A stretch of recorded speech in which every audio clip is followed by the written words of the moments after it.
Story 1. When my manager told me I couldn't work from home because it sets a bad precedent, then proceeded to send the email from her home office, that was my moment of realization.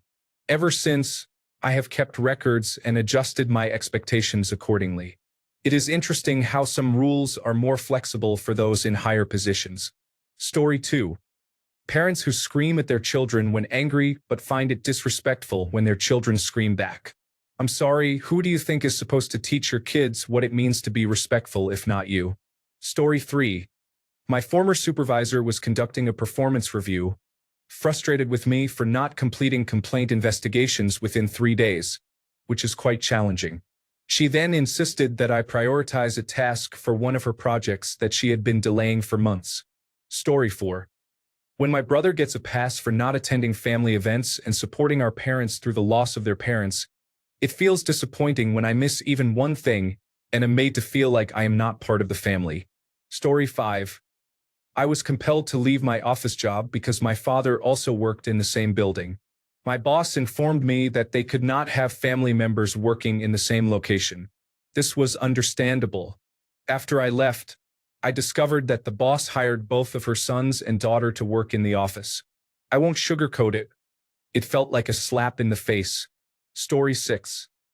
Other people at my office can spend hundreds or thousands on work trips, but I had to fight to get my $10 worth of train rides reimbursed. Story 7. When my manager scolded me for being 5 minutes late while working from home on his couch, sipping from a Boss Life mug. Story 8. My assistant principal would send me to Costco to buy birthday cakes for staff during the workday, and when I asked to leave a little early to buy food for a professional development event, she said I was unprofessional. How could I think I could buy food during the workday? I pointed out that she has asked me to go to Costco and ShopRite many times, and her expression changed. She was very angry. She called me immature because those two situations were not the same at all. You can keep telling yourself that. Story 9. When my job told me I couldn't work remotely because collaboration matters, I found out my manager had been calling in from his beach house in Maui for 3 weeks. Story 10. At my previous job, I worked shifts and started having seizures, which led to a diagnosis of epilepsy. Occupational health advised that I could not work night shifts anymore, as that could trigger seizures. The back office asked me to submit a request for a flexible working pattern. I did, but then I was called into the office and informed that it had been declined because too many people were already on flexible patterns. They were not incorrect, but I was confident that I was the first person to be turned down. Considering that this situation was due to a legitimate disability rather than excuses like childcare or headaches to avoid night shifts, I was shocked by their lack of support. I was told I could not continue in my position if I couldn't work nights. I expressed my desire to maintain my shift work to keep my job, but I was informed that they could not go against occupational health recommendations. They placed me on a redeployment plan, where every available position came with a significant pay cut due to the loss of shift allowance. Frustrated, I left and voiced my concerns during my exit interview about how unsupportive they had been. I am now in a position where I am much happier and earning more. However, the added stress during an already challenging time in my life felt incredibly unfair, especially since I was the only one they seemed to have an issue with regarding dropping shifts. Story 11. When I realized that real life isn't much different from playing a game with microtransactions, I understood that if you can afford fines, you can practically do whatever you want. By buying your way into the right social circles, you may never serve jail time. This applies in every country. Story 12. When my then manager, who was a notorious bully, told me I was being taken off a project for bullying people via email, I definitely wasn't. She was just a chronic micromanager. I requested a meeting with human resources. I brought printed copies of every email I'd sent to the group in question and asked for feedback on how I could have worded things more professionally. She refused to provide specific examples of when I had bullied anyone, shouting at the mediator that she didn't know she needed to come prepared and thought it was unfair to discuss real examples. I then asked if we could instead look at examples of emails she sent me that I believed constituted bullying. She wasn't very bright and would put outrageous things in writing. She laughed incredulously and asked, "What? Am I supposed to painstakingly agonize over every word I choose in an email so that I don't offend anybody?" I replied, "Didn't you take me off the project because I supposedly neglected to do exactly that?" It was one of many amusing moments that led to her feigning tears to escape the corner she was backed into. By the end of the meeting, it was clear there was some sort of personality disorder at play. I quit about a month later. I heard when she found out I quit, leaving behind an enormous workload in a highly specialized area. She cried in her office and then went home with a headache. Good luck to you. Life can't be easy for people like you. Story 13. When U.S. politicians and courts forgave debt for corporations and business owners but not for individuals with student loans. Story 14. Working in a career path designed to keep you outside of corporate America while still operating within its framework. Story 15. Back in college, my parents and their friend were yelling at me because I was poor at returning calls. During this time, I was accused of not calling a cousin when her brother died years earlier. I responded by saying that I did call and left a message but never heard back. I then got yelled at for not calling until I received a response. So basically, someone calls me and I don't respond, I get yelled at. Rightfully so. I call someone and they don't respond and I still get yelled at. Story 16. In 2006, I was in the Navy and we were in Australia. A chief petty officer returned to the ship intoxicated and entered a sleeping area. He decided it was dirty and stuffed people's belongings into a sea bag, then tossed it overboard. Now the ship's office was dirty, so he woke up a junior member of his division and made him start cleaning while berating him and telling him to harm himself. The next day, things escalated. The major issue with the sea bag was that several people's radiation dosimeters were inside. We couldn't keep this quiet because we needed everyone in the harbor to deactivate their sonar so we could send divers into the water to locate the items. The chief received intense criticism from all the other chiefs, with the door wide open. Meanwhile, junior enlisted personnel faced disciplinary actions for far less severe offenses. Story 17. I worked with a lot of smokers who would take multiple 5 to 20-minute extra breaks. One time, I took my last 15-minute break within the hour I was to leave. I lost track of time and wanted to relax. I was told by one of the smokers that I couldn't do that.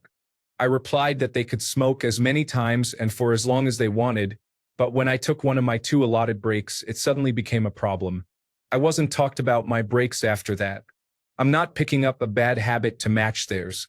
I take only 2 breaks and my lunch, so until they do the same, they should stop talking. Story 18. I had a platoon sergeant who told me to keep pushing while under direct fire from an unknown element. I kept pushing. The enemy rushed my platoon and ended up almost on top of my unit. When that happened, my platoon sergeant ran away and left my squad and me to fend for ourselves. We were in a draw, backed up against a mountainside during the middle of the night. My senior non-commissioned officer ran away. We made it out barely. At the end of our tour, he was awarded a Bronze Star. I forgive him for running. I wanted to run too. The only difference was I stayed with my men. Also, I reject the global war on terrorism. We were the bad guys. 20 years for nothing. Story 19. My nephew tells me it's potty talk when I say he has a big butt, but he can say it because it's hilarious. 3-year-olds, man, little tyrants. Story 20. My dad and grandmother shamed me for marrying young and being ruined. This was in 2007. It wasn't the 1940s. I found out my grandma got pregnant with my dad before marriage, and my dad cheated on every partner he had. Story 21. When an employee consistently displayed rudeness and raised her voice whenever she felt inconvenienced, I began to mirror her behavior with occasional curt responses and slightly raising my voice in return. As a result, I found myself in a meeting with human resources regarding accusations of creating a hostile work environment. It seems acceptable for her to express her frustrations at the expense of others, but when I showed any irritation in response, she promptly reported me. Story 22. Mitch McConnell refused to consider a Supreme Court nominee from Obama, claiming it was an election year and that the people should decide. However, he later pushed through Trump's Supreme Court nominee even closer to the election, using an unconvincing excuse that was widely criticized but ultimately unchallenged. Story 23. I was getting married and needed to take 2 consecutive weeks of vacation for my wedding and overseas honeymoon. It was generally frowned upon to take more than 1 week of vacation at a time for coverage, but I figured that since it was my wedding, I would not have an issue. I was wrong. Once I had my wedding date confirmed, I submitted my vacation request for 2 weeks, plus the Friday preceding my wedding. My boss would not approve it. He made numerous excuses, he hemmed and hawed, he moaned and groaned. What he didn't know was that I found out from another coworker that he had taken 3 weeks off when he got married 2 years prior. Finally, the 7 days I had to finalize the contract for the banquet hall were almost up, and I had to sign the contract or risk losing my date. I needed that vacation approval in writing.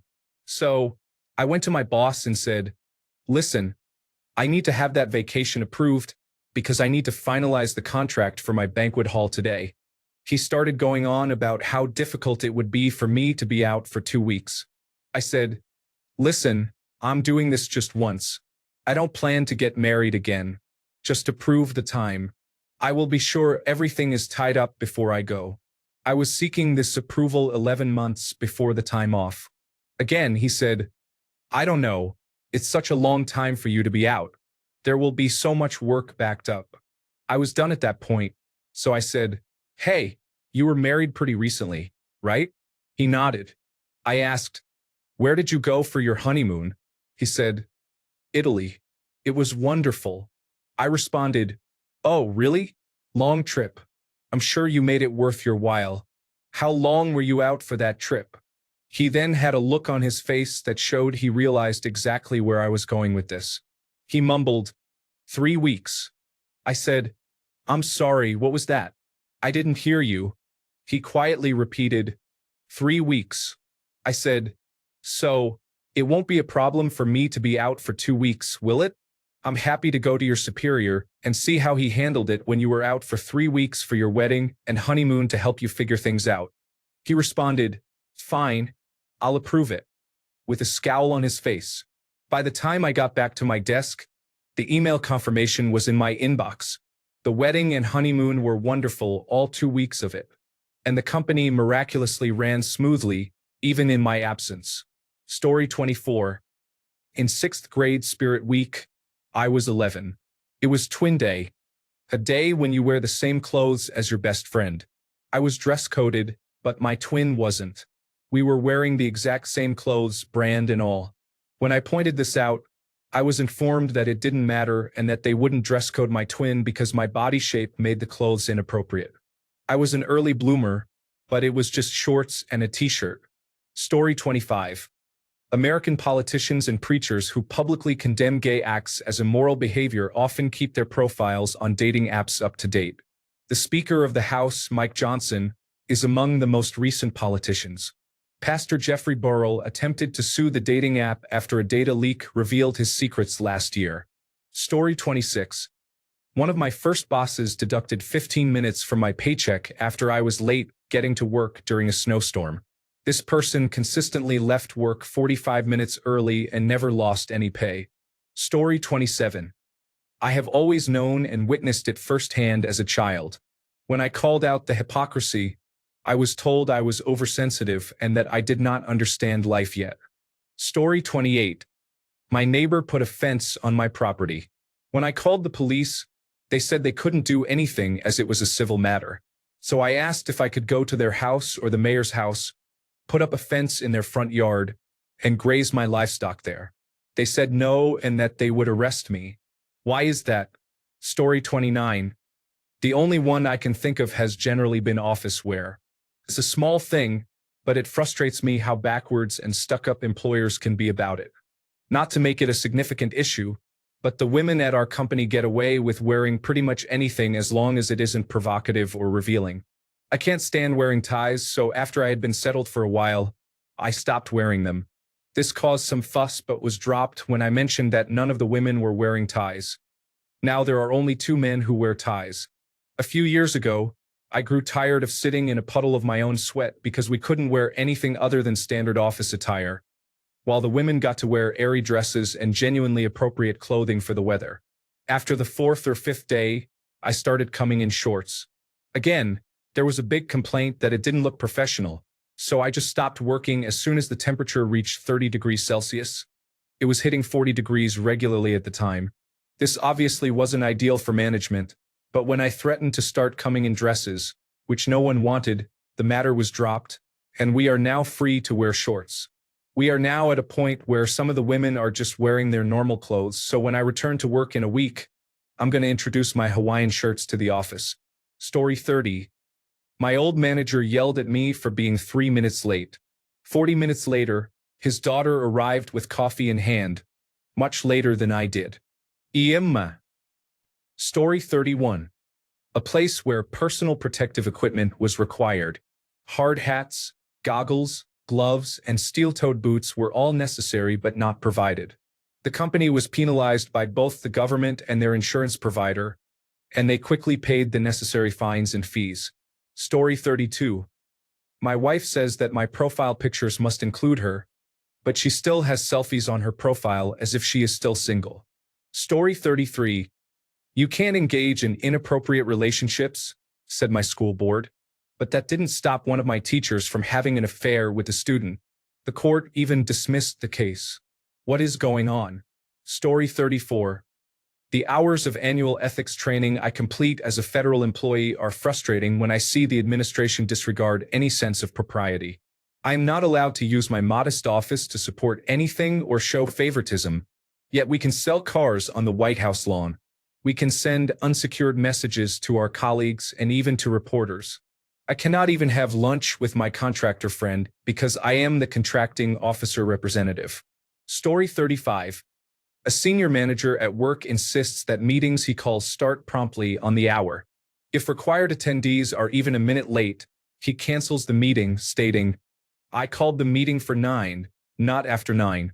Of course, this is very hard to accomplish if there is a previous meeting ending on the hour, as most allow a few minutes for people to arrive. However, this manager does not. Meanwhile, it is not uncommon for meetings called by others in which he is required to attend to be cancelled because he does not show up at all. Story 36. Endless boxes and packages are being delivered, but I get called out for buying a McDonald's or having lunch at the cafe. Story 37. I was reprimanded for packing up my workstation at 2 minutes to 5 because our contract is until 5. Meanwhile, I observed the manager who made that statement, regularly leaving early during my time there. When I argued that packing up at 2 minutes to 5 meant I could leave at 5 as per our contract, it was deemed confrontational. Additionally, while working at the accident and emergency reception, I was told that under no circumstances could only one person staff the desk at night, and I was still required to come in, even when I was ill, only to be informed several weeks later, "X is ill. You'll be on your own tonight." You quickly realize that the rules apply differently to managers and those who are close to them than they do to you. Story 38. Asking for dating advice. I face criticism for wanting to date before being perfect, while others with more challenging lives than mine are in their 20th relationship. Story 39. My mother-in-law consistently tells my wife that it is not her fault she is upset, and that she is not responsible for how my wife feels after criticizing her. We had a group holiday where my mother-in-law consistently gave her son better treatment than my wife and me. When my wife pointed this out, my mother-in-law complained that my wife had not considered how she would feel hearing this criticism. Story 40. I told my family I was tired of being the only one reaching out and asking questions about how they are, how work is going, and how life is treating them. I felt like I had to share my news like a reporter, discussing everything and anything, and that was the entirety of our conversations about how I was doing. So, I stopped asking and I stopped sharing. Now, I'm being told that I'm being unfair and punishing them for something they didn't do, and that I can't expect them to know what questions to ask. Story 41. People who interrupt during conversations can be very frustrating. When you try to continue your sentence or talk over them so they cannot interrupt, they tend to get upset. With my chronic brain fog, it becomes even more challenging. They interrupt, I attempt to address the interruption, but by then, my train of thought has already derailed, and they continue to talk anyway. While I am usually open to allowing someone to ask a relevant question when I'm mid-sentence, the constant drive to dominate every conversation is something I cannot stand. As an introvert, I prefer listening to others most of the time, so it is not as if they lack opportunities to speak. This behavior really gets under my skin. Story 42. Our manager changed our working hours from 8 a.m. to 4:30 p.m. to 7 a.m. to 3:30 p.m., which put many parents in a difficult situation due to school drop-offs. The manager does not arrive until 9 a.m. each day so she can take her children to school, while the rest of us have to figure it out. Story 43.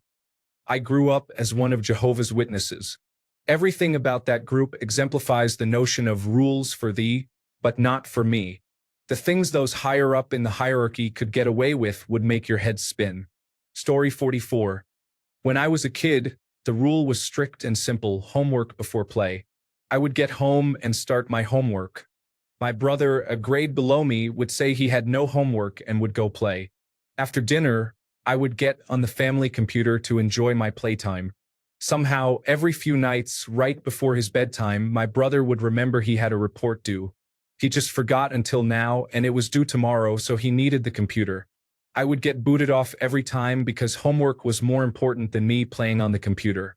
I would forgive him one time, but it kept happening. My parents never seemed to notice or care enough to intervene. There are many reasons why I don't speak to him anymore, but that remains one. Story 45.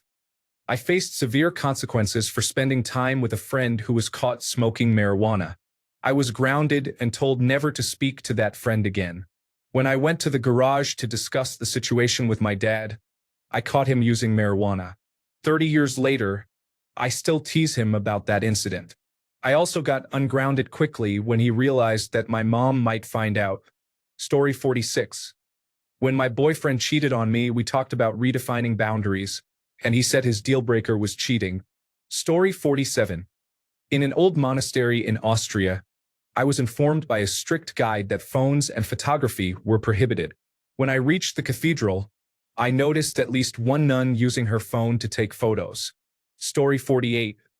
People who sit at bars frequently and are intoxicated often tell me that I have a drinking problem when I visit a few times a month. Yet, they go every day and many have harmed their health using strollers and so on. They claim they are just being social, coming and leaving at the right time and drinking the right amount. They never mention that they also drink more at home. This might be a Finnish problem. I am not sure. Story 49. I observed a colleague at my warehouse job being escorted out for using their phone, while 3 different managers used their phones in various unsafe situations. Story 50. My manager called me out for taking too many vacation days, stating that I never seemed to be in the office when needed. All my vacations were approved, and I never took more than I earned. If I was given 3 weeks, I used 3 weeks. Interestingly, that same manager then went on vacation for an entire month. Story 51. I was talking to a guy who mentioned that having a boy best friend is different because he believes that his male friend would be intimate with him if asked. I then asked him, "So you were saying you would be intimate with your girl best friend if she asked?" He replied, "No, it's different for me. I understand the hesitation about trusting friends of the opposite sex," but he really contradicted himself with that response. Story 52. People at work are avoiding responsibilities because they are considered new, even after being with the company for more than 6 months, while reprimanding long-term employees for the same infractions. Story 53. I worked in a warehouse where I regularly recorded 18,000 steps a day. Toward the end of the day, I decided to sit down while cutting and ripping some cardboard to be boxed for recycling. The boss's wife, who only works 2 days a week, came by to double-check and approve the accountants hired to handle our payslips. She gave an earful to the warehouse manager, who reluctantly said, "Guys, I know this is frustrating and you are tired, but you need to stand up while she is around. Don't let it happen again. I just got in trouble for it." She would also pay for parking outside the shop, even though there was free parking at a nearby multi-story monitored car park, because she didn't want to walk for 5 minutes. She could have used the cardio, to be honest. Story 54. My boss mentioned that we have funds for conferences and professional development and paid for my colleague to attend a conference out of state. I requested to attend a free conference and use my miles to cover my airfare, with only the hotel cost for the company to cover. I was informed that there is no money available. I know there is more than $5,000 that needs to be spent before the end of the fiscal year. Story 55. When my boss denied me bereavement leave the day after my fiance's father passed away, I was devastated. We were engaged but not yet married, and she said I couldn't take the day off because his father wasn't technically considered family. A few months later, she left work early and joked about going home because her pet fish was sick. Story 56. The boss said we weren't allowed to work from home because productivity drops. Then I found out he had been working remotely for 6 months. Story 57. Being an autistic woman trying to fit into neurotypical female friendship groups can be challenging. It often feels as though you cannot behave or express yourself like everyone else. You may be considered too weird to be entitled to the same behaviors as others. The same applies to dating. When neurotypical people express a desire for love, authentic connection, and emotional intensity, it is often romanticized. They proclaim, "You are so real in a fake world. Your partner should be your whole world. There has to be fireworks, candles, and roses." However, when I bring love, authenticity, and emotional intensity to the relationship, it is labeled as too much, too heavy, and other girls are easier to get along with than you. Story 58. When people, especially those who are older or in higher positions, expect respect immediately while completely disrespecting you, it creates a conflict. This often occurs with parents, who may not recognize that respect is a two-way street. Story 59. I grew up in a house situated at the end of a very small side road. This side road had 2 cul-de-sacs branching off right before my house. I was only allowed to ride my bike in the first cul-de-sac because my mom could see me from the front window. I was explicitly forbidden from the second cul-de-sac because it was not visible. If I wanted to visit my friends who lived there, I had to take an adult with me and regularly check in with her via walkie-talkie. This was non-negotiable throughout my entire childhood until I turned 16 and could drive. I also have a significantly younger brother. I was a teenager when he was born. One day, when he was about 9, I came home and noticed my little brother wasn't in the house, so I asked my mom where he was. "I don't know. He left the house about 2 hours ago and hasn't come back yet." "Ah, I see how it is, Mom." Story 60. This is pretty standard in the military. I had a Lance Corporal E3, maybe 3 years in, get a driving under the influence charge off base. Command threw the book at him. He was knocked down to private first class, E2. Given restrictions, he could only go to the dining hall, work, and barracks, and experienced a reduction in pay. I can't remember what it was called then, but essentially he had to complete extra work after hours, doing menial tasks like pulling weeds. Exactly 1 week later, a Master Sergeant E8, usually no less than 16 years in, got a driving under the influence charge off base. This was swept under the rug by the chain of command. Funny thing was, it was also time for a command climate survey, and everyone leaned into it, referencing these specific cases. The battalion commander had to brief the battalion that the reason the Master Sergeant wasn't punished as drastically, he was apparently punished, but there were no details about it, was because he was toward the end of his career and this would negatively impact his retirement, whereas the former Lance Corporal had plenty of time to rebuild his career.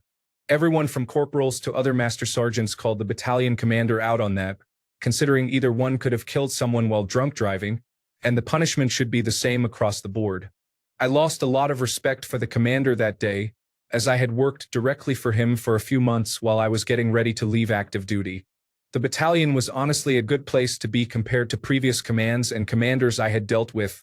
I was in 14 years at that point. He lost a lot of my respect that day. Story 61.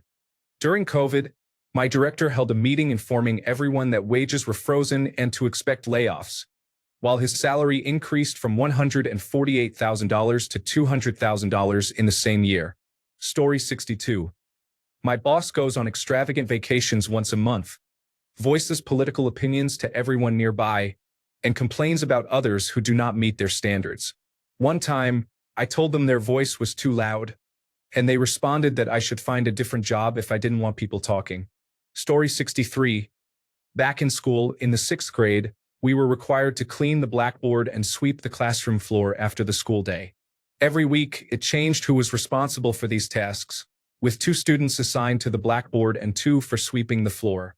If someone was sick or had to leave early, another student would take over for them, and this system generally worked.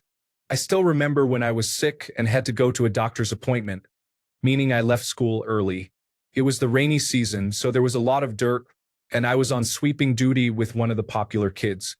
The next day, when I arrived, the classroom had not been swept at all. Even the other student I was assigned to sweep with did not do it.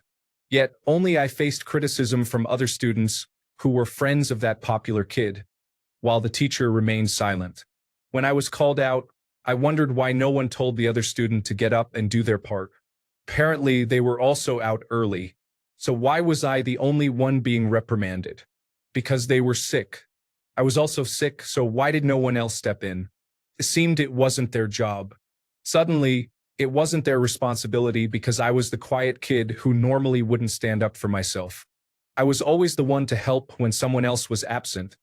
But this time it was me who was out early. I kicked my chair, sat down, and if the teacher hadn't forced only me to sweep the classroom because we can't do anything until the class is clean, how are we supposed to concentrate in such a mess? Which was actually a comment from my classmates and not the teacher, I wouldn't have lifted a finger. After that, I went from being tolerated by others to being isolated, except for my few friends who also never stood up for me when the slightest bit of pushback occurred. They also stopped helping anyone when someone was missing and had responsibilities for the blackboard or sweeping. It became a consistent not my job mentality throughout the next 4 years of school. Story 64. When Regina George wore sweatpants on a Thursday, she still had the audacity to ask to sit at the table. Story 65. There is a thread on Ask Men where a man is being criticized because his wife wanted to have sex and wore lingerie, but he was not very enthusiastic about it. Apparently, putting in some effort to engage in intimacy and feeling rejected is enough for someone to verbally and physically abuse another person, if you are a woman. That is not what men are advised to do when they feel rejected. Story 66. I was curating some aspects of the sales department, excluding direct sales, human resources, and certain customer relationship management tasks. There was a sales manager who caused panic and distraction, crying almost every day about contracts she claimed she could close. Despite her claims, she never closed a single contract. However, during regular processes without her panic, she would successfully close many contracts. Once, she approached me with a time-consuming request that I recognized as just another distraction, and it was clear she wouldn't contribute any additional revenue to the company. I discussed this with my supervisor, who told me, if she has even a 1% chance of selling something, you should follow her requests. I must emphasize that I was essentially her equal, not her subordinate. Since then, I worked there for about a year before being let go after the sales managers became overly arrogant. They began to blame me in every meeting, despite having praised my contributions just a year earlier. It seemed they felt completely unaccountable. While I understand that corporations function in certain ways, I would like to see at least one of the sales managers face consequences for their behavior. Story 67. When I was a child, all of my cousins were climbing a tree, swinging off a specific branch and dropping down. We were taking turns and having a great time. Most of the adults had seen us and decided it was not a concern, but some were unaware. On what was likely the 3rd or 4th round of swinging and jumping from this branch, it broke while I was swinging. Suddenly, the entire situation became my fault, and all of the adults yelled at me. No one acknowledged that we had all been swinging from it for over 5 minutes. When it broke, it was apparently my fault. That was how it always felt for me as a child, with no exaggeration. Story 68. Did not have the appropriate degree for the promotion. Then an external hire with connections to the supervisor was hired without a degree. Story 69. I had a manager who would reprimand anyone for talking, even interrupting relevant work discussions, all in the name of focus. Yet I often saw them playing a mobile game on their phone. Story 70. From my dad, my sister engages in traditional feminine and masculine activities, dressing in both styles depending on what she's doing. That's perfectly fine. She's a well-rounded woman. As a non-binary person doing the same thing, I thought, why can't you just pick one? You're lying to yourself. No one wants someone indecisive. He was very surprised when I stopped talking to him, for some reason. Story 71. At my last full-time job, I didn't have set hours but a flexible schedule. I usually arrived early before everyone else to complete tasks on the computer that I wouldn't have time for during the day when I was busy with other responsibilities. I typically took about 15 to 20 minutes for lunch and usually ate at my desk while continuing to work on tasks. As a result, I often finished everything at a reasonable time and went home free of guilt, knowing that I had accomplished all I needed for the day. If I stayed longer, I would just be wasting time on the computer. Eventually, my manager noticed that I was leaving early and spoke with me about it. Since he arrived late, sometimes around lunchtime, and stayed until the evening, it appeared that I was leaving early while he and other staff members who also arrived later worked longer hours. I consistently worked 8 to 9 hours every day, often more when there was additional work to be done. Story 72. When I had anorexia, my mom said it was a self-inflicted problem and that I chose not to eat. She mentioned that there are people who actually starve and don't have a choice. She has a coworker who got pregnant in high school, and she was very sympathetic about it. I pointed out that this was also a self-inflicted problem and that she chose to engage in sexual activity. By her own logic, she shouldn't feel sympathy for her because there are rape victims who don't have a choice. She got upset and said it was different but refused to explain how it was different. Story 73. My former boss disliked me because I was the only person on staff who stood up to her bullying, which made her target me specifically. She imposed a few rules on me that did not apply to anyone else. I was not allowed to close my office door, even if a student was sharing their feelings with me and crying. I was also prohibited from attending the office happy hour held every few months. I was reprimanded for attending a seminar in the building during my off hours because I had one of the complimentary sodas served at the event. Additionally, I was told that the tickets to the holiday party cost $10 when they were actually free. Story 74. All the workers had to stay at work during COVID-19, while the management went home immediately and did not return for months. Story 75. A few years ago, at the end of the COVID-19 pandemic, I was on a train from Hamburg to Berlin. Germany had announced that they would be getting rid of masks in 3 days, so I didn't bother wearing one as I was hungover and just over the masks. Then, a man sitting across from me told me to put on a mask. I asked him if he worked for the train or was some kind of law enforcement. If not, I told him to leave me alone. My girlfriend suggested that I should just put it on to shut him up, so I did. He then complained that it still wasn't over my nose properly, to which I told him to mind his own business. He went and reported me to the train attendant. But what really upset me was that, at the next stop, an older man got on the train without a mask and sat right beside this man, and he said nothing to him. I mean, does your little vigilante rule only apply to me? Isn't this older man's age group the one we're trying to protect? It still bothers me 2 years later. Story 76. The elementary school I attended decided that attention deficit/hyperactivity disorder was too much. Therefore, they placed me in a closet during classes. This was the early 1990s, so it was not well understood. They did not view restless children as anything more than a burden. Story 77. I spoke to my girlfriend about feeling uncomfortable with her male friends kissing her and grabbing her breasts when they go out drinking and partying. She said I was being unreasonable and paranoid. A couple of months later, I did the same with some female friends by having them kiss my cheek and grab my butt on my birthday. She exploded, and I just looked at her with raised eyebrows. She apologized when she realized what I was doing. Story 78.